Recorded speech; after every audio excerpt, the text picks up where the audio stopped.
We begin in Parliament, and it's the second last day of the Committee of Supply debate. Yes, healthcare issues were discussed. So too issues concerning social services, vulnerable families and youth. All this under the theme of a caring society, the final theme of this debate. First, let's examine major announcements on healthcare today, which will affect all of us. The use of MediSave is being expanded to reduce out-of-pocket costs for outpatient treatment. And amid concern over premiums for the new MediShield Life, the government has revealed that it will bear most of the initial costs to keep premium increases affordable when the new insurance scheme kicks in next year. Here are all the details. The MediSave scheme will be expanded to reduce the cash outlay for more types of outpatient treatment. From July, the $30 deductible for each MediSave claim for chronic disease treatment will be removed. And by first quarter of next year, patients can also use up to $300 a year of their MediSave to cover non-cancer-related scans. A new Flexi MediSave scheme will be introduced for the elderly to reduce their out-of-pocket payments. They will be able to use their MediSave for up to $200 a year for outpatient medical treatments. This would enable them to see their GPs, for example, for a cough or cold. To further improve affordability for outpatient care, the Health Ministry will enhance subsidies for drugs in specialist outpatient clinics and polyclinics. From next year, all lower to middle income patients will benefit from a 75% subsidy for all standard drugs. And from April this year, another 13 more drugs will also be subsidized. Turning to MediShield Life, the universal health insurance scheme will offer better benefits, but premiums will need to increase. Our intent is that no Singaporean will drop out of MediShield Life because of their inability to pay for the premiums. However, government support is necessarily targeted at those groups who need help with premium payments. To further help with the shift to MediShield Life and cushion the impact on premiums, the government will provide additional transitional premium subsidies for all Singaporeans, regardless of income. Mr. Gan said a typical Singaporean household with a couple who both work and have 2 school-going children will spend no more than half of their MediSave inflows on MediShield Life premiums. And so for lower to middle income households, the government intends to keep their premiums at the current level or lower. This is after taking into account the government's permanent subsidies, additional MediSave contributions and top-ups. For Singaporeans between the ages of 55 and 64, those with up to the median income will see no net premium increase. As for those aged 65 and above, Mr. Gan said the Pioneer Generation package would provide sufficient support for MediShield Life. An inter-ministry task force will be formed to take a whole-of-government approach in reaching out to Singaporeans to help them better understand the benefits of MediShield Life, as well as the Pioneer Generation package. Now, the hospital bed crunch was recently in the spotlight, and the government is moving to tackle the problem with one new acute or community hospital ready every year until 2020. But the health minister warns that building up capacity is not enough. Singapore must develop community and home care services as our population grows and ages. From now till the end of 2020, Singapore will have about 11,000 more acute, community hospital and nursing home beds. Beyond 2020, there are plans for 4 additional acute hospitals, including an integrated hospital development in Woodlands. To support the infrastructure expansion, Health Minister Yong said efforts are being taken to beef up manpower and attracting more locals to the healthcare sector. For example, more opportunities such as flexible work and part-time work within the community will be made available to attract more housewives and retirees. To keep pace with the market, the base salary of senior public sector doctors will be adjusted upwards by 9% from April 2014. This will also apply to senior public sector dentists. But as healthcare needs evolve, the model of care has to change. Increasing capacity alone cannot be sustainable in the long term. If left unchecked, demand will keep increasing and we will run up against physical limits of space and manpower. The hospital-centric system is also not the best in meeting the needs of an aging population as patients' needs become more complex and require longer-term care. So Singapore's healthcare clusters, otherwise known as the regional health systems, are working on transforming Singapore's model of care to be less reliant on acute hospitals and more centered on caring for patients in the community and at home. Primary care, which involves taking care of patients within the community, will also be strengthened. For example, 2 polyclinics in Pioneer and Punggol will be ready by 2017. And efforts to build up home-based care will centre on 3 C's: expanding capacity, making services more comprehensive, and enhancing caregiver support. The meter again with a closer look. 77-year-old Lim Cha Bo is a stroke patient who also suffers from dementia. After being discharged from hospital in 2011, she has been under Tan Tock Seng's post-acute care at home program, where a team of doctors, nurses and therapists treat her at home about once in 2 weeks. While this brings relief to caregivers, cost is an issue.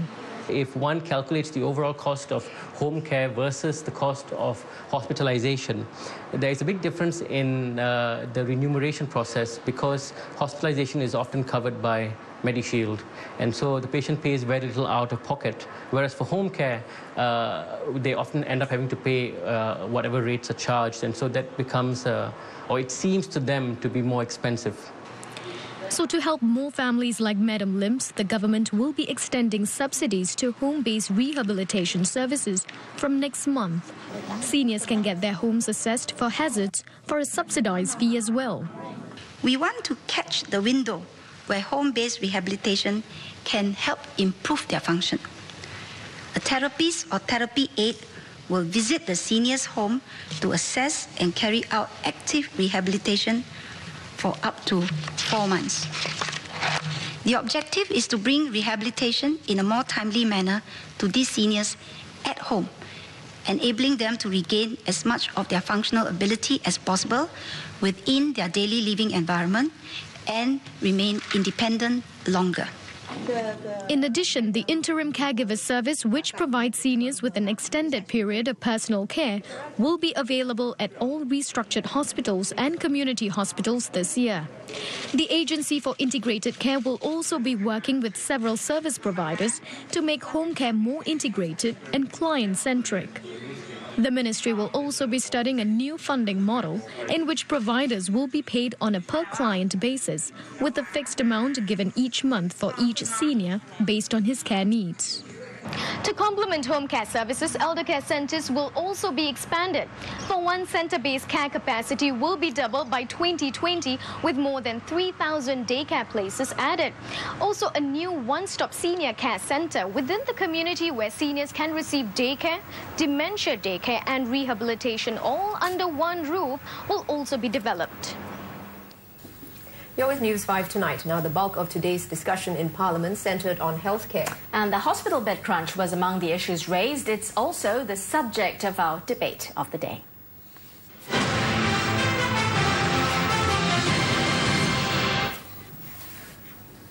The hospital bed crunch, together with the public transport crash and the riot in Little India, is a star example of third world problems in first world Singapore. One certainly hopes that Singapore does not make history by going from third world to first and back to third within one generation. I would like to know, is having bed at hospital corridors and tentage now as a new normal? What can Singaporeans expect in healthcare 2020 in respect of hospital bed availabilities? Will queuing for a bed in hospital become an activity of active aging for the seniors? The important thing for us now is to look at hospital capacity, but at the same time looking at how we can transform the care model to rely less on acute hospital capacity, which is very expensive, which is very intense, and which is actually not in interest of the patients to remain in hospital when they no longer need to. And I also like to know from the minister what he thinks is a reasonable waiting time for a patient to wait for a bed in hospital, because we have feedback that there are patients waited for 8 hours, or some as long as 23 hours. I think just too long. It's not something which we would expect in the first world country, right? It is not just, as I want to re-emphasize, it's not just about the acute hospital beds. It's also about the entire healthcare system as well as the model of care. The waiting time would depend on the situation from day to day.